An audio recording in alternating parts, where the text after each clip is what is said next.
اس لیے کہ اللہ جانتے تھے کل بلال کو تپتے انگاروں پہ لٹایا جائے گا، کل حضرت زنیرہ کی آنکھیں میرے دین کی دعوت کے لیے نکالی جائیں گی۔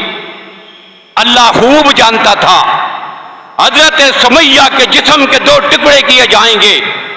اللہ خوب جانتا تھا کہ میرے نبی کی دعوت کے لیے پیغمبر کا چچا اپنے جسم کے 100 ٹکڑے کرا دے گا۔ اللہ خوب جانتا تھا کہ میدان بدر میں، احد میں، تبوک میں، خندق میں تمام غزوات نے میرے نبی کے جان نثاروں نے اپنی جانوں کے نذرانے پیش کر دینے ہیں۔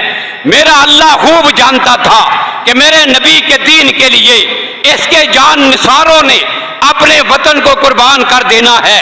میرا اللہ خوب جانتا تھا والدین کو چھوڑیں گے، بہن بھائیوں کو، رشتہ داروں کو، سب کچھ قربان کر کے میرے نبی کے دین کی دعوت کو لے کر ایسے آگے بڑھیں گے کہ جدھر جائیں گے کامیابی ان کے قدم چومتی چلے جائے گی۔